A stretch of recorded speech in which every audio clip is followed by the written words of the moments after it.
Welcome to Magic.ai, the operating system for hospitality. At Magic, we know an operating system is more than just software and systems. It's about people, because hospitality is nothing without them. So supporting the hospitality community is our number one goal. I think there needs to be more of a support system.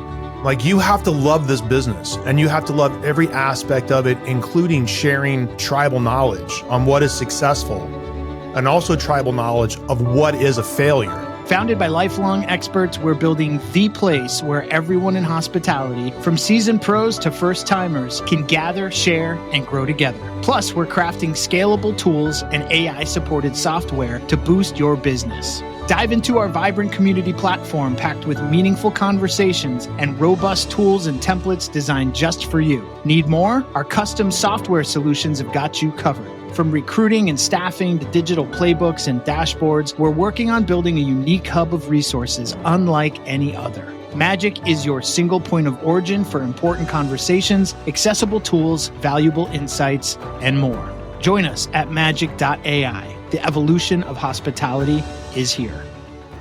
Having your house in order makes you more available, I think, emotionally, mentally, physically, to go take care of the things that you have to take care of.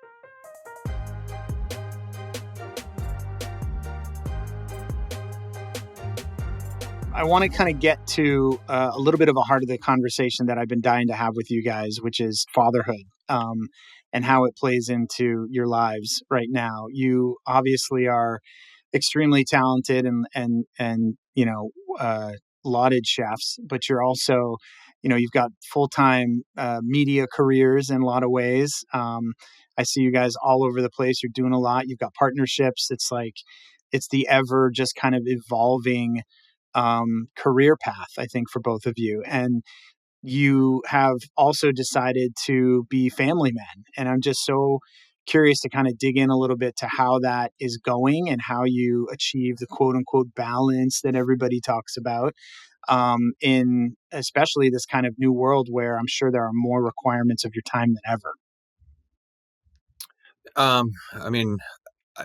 I have 17, 13, and 11, right now. And I'll say that there's, as much as you strive for a balance, you're still always playing catch up. There still seemingly always remains an imbalance because you always want it to be better than it is, as far as your time is concerned. I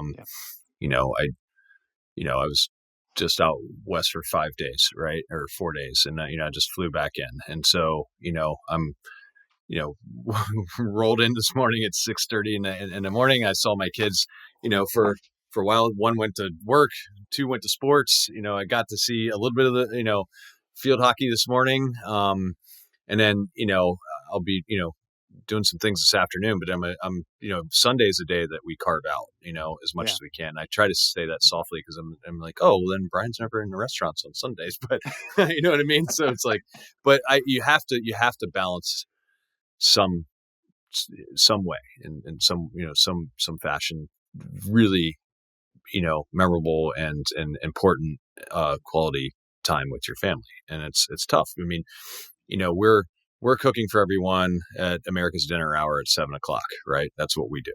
Right. And so, nights, weekends, occasionally holidays, we're in kitchens and working. And so it's tough to be there in those moments, with your family, doing things that other families are doing together. So, it's not a normal childhood by any means, for a kid. So it's like, how do we do it the best we can? And, we just try to make the most of the time that we have together. And I'm not saying we don't, and we have plenty of time together. We take, family vacations every year. I just sleep less. You know what I mean? So if it's later in the night and we have an early game, I'm at the game in the morning and then I go to work, right? A lot of it for us is a lot of the travel right now. You know what I mean? Because we are having to travel a lot, time in the air. And it always adds days if we're going East and West Coast, right? But we also try to take them with it. Fortunately our kids are, my kids are getting older. So, so sometimes if it's work trips, I can take them with me. We have a restaurant in Mammoth. I've been able to take my my son with me and he can go snowboard all day while Michael and I go to work, so, it's, and Not a not that we're bad not deal. spending time together, but it's also, it gives them, an opportunity to experience something too that they normally would not. Right. So, Yep. um, I I don't know. I kind of I rambled my all of my that, but situations mine's a bit different, I guess, because I have a 25-year-old daughter, I have a 20-year-old daughter, and I have a 5-month-old daughter. Um, for me, it was very easy back then to use work as an excuse to not be a good father. What I'm realizing now is that that was the part of the puzzle that was missing, preventing me from being better at my job. So Mm, now that I've got this sort of happy home life, I'm present. I get to spend some time with my new daughter, but more importantly, what I did was I asked my older daughters, uh, what did I do wrong? Like, mm, what could have I done better? And I asked them to be extremely honest with me about that because, um, I was making $10.11 an hour when Olivia was born, and uh, the one thing that they both consistently said was, "We wanted your time. Like that's yeah. all we wanted." And now that I have like a happy home life and I feel like we self-sabotage a lot. Like it was easy to get off of work and be like, well, my family's not going to be awake, so I might as well just go have a drink, or I might as well just stay and work on this dish for an extra 3 hours after service because everyone's asleep when I get home. And that was my assumption. The reality is that had I just rushed straight home, I probably could have kissed them goodnight. I probably could have spent an extra hour with my partner. I probably could have been more productive with my family, which what I'm realizing today is making me more productive with my work.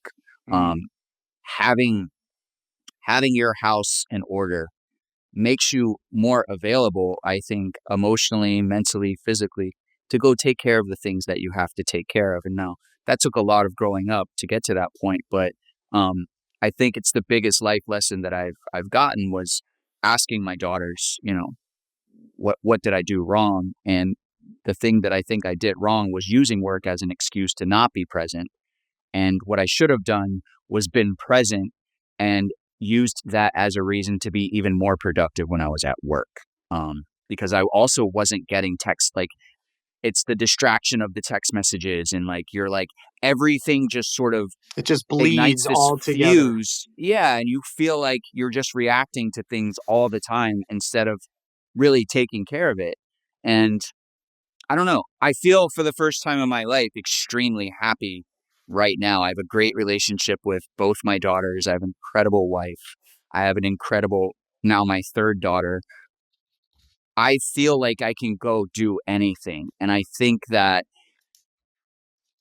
I don't know. I wasn't taught that. That was the one thing that like I didn't really ever know that I needed in my life was to have a solid family foundation and everything else would be built off of that.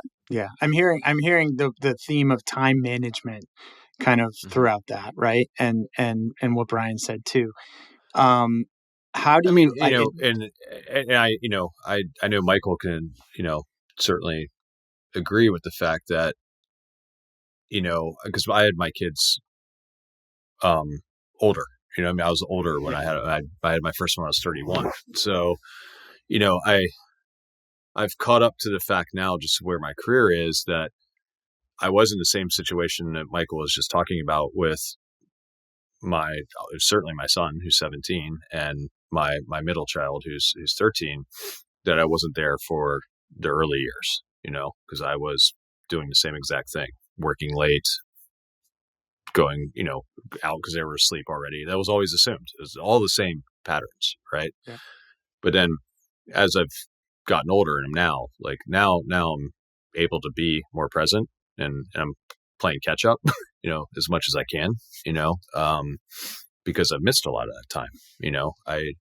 I mean, I was there. I mean, I wasn't like absent at all, entirely, but Yeah. it was just more difficult to spend quality time, right? Totally. When you're getting up at 7, 8 o'clock in the morning and heading out and like not coming home until after sleep some days, And it and was in it was some It's of that wild.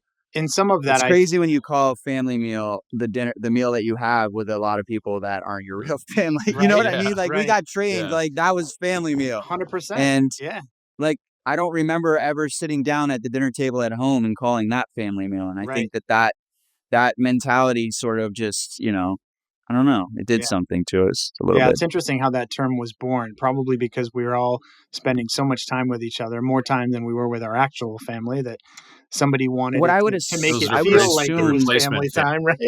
those or replacement what I would family. I assume mean, happened was that was the time of day where maybe your family came by to visit you and you Yeah, sat down and had a quick snack with your actual family. And then it just, yeah, maybe it evolved into, this is my work family. I could see that being the culture in a European kitchen for sure. yeah, I could see that yeah. being, if it was born there. So it sounds like in some of this, you guys have had to condition yourselves to get a little bit smarter about when to say no too, right? To certain things. Hmm. Like the power of no in your field is probably extremely important. And when you use that no, right? How do you kind of think about that and contextualize that with opportunities that may arise? Well, I mean, I think that's easy because we get asked to do so many different events and stuff all over the country, right? And so Come on the now Magic Podcast. Yeah, we've been whatever. there. Like, Well, no, this is different, but we've been, so we've been there and done all of those, right? And we're yeah, definitely saying no to a lot of that now, even though it's not because we don't want to go cook with our friends in some other state, and you know what I mean, and do it's not because we don't want to, you know, it's because you know we shouldn't at this point. In some ways we need to carve out more of this time to create the balance that we're talking about. If we're constantly on flights, constantly in other people's worlds, doing for them, then who are we leaving behind? You know what I mean? and yep, and it's that's what's important now. Like and not to say that we don't do these things, because we all still do, right? It's just we used to do them all. You know what I mean? Every Brian is single famous event. for like he will whatever we're doing, he will take the first red eye. Like if we plate the last dish at an event somewhere at like 8:30, he's he'll out. go get on a red eye, wake up. He did it today. He's at home. He was at my house here in California last night. He got on a red eye.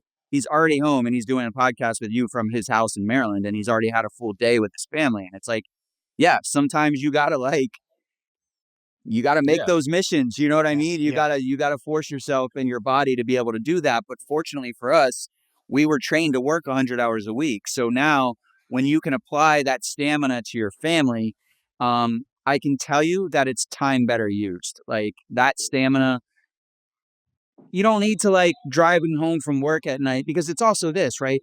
You're getting off work, you use the excuse they're all asleep when I get home.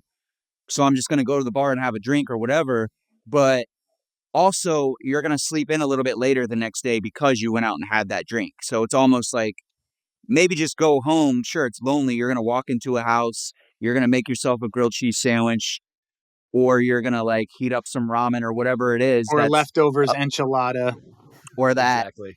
But guess what? Like, you're also not going to be, you can wake up the next morning at 6 when And you're everyone's making getting up and pancakes. getting ready, and you're doing that part. So it, Yeah. it, it just shift the focus to like what's important to. And I guess my best sort of, again, advice is that once I was happy at home, I was again very much happier at work. And like I wanted to share that. I want to share this with everybody. Like I'm sorry that to my Olivia and Sophia that I wasn't there more. Like I'm sorry for that. And like I now know, and I learned that from them, and I'm grateful to them for sharing that with me so that I can be better for Echo, but also better for my teams, better for the projects that I do, more available, more present when I'm there, and less distracted because I don't feel any sort of guilt. Like I'm able to sort of separate my time based on where it's needed to be allocated, and being able to be present in the moment. And I think that my family is, I'm grateful for that. Like now, I wish I was able to prioritize that. I wish I knew that that's what I was supposed to do at 20 when I was Yeah, having my first child. life lessons, man. Life lessons.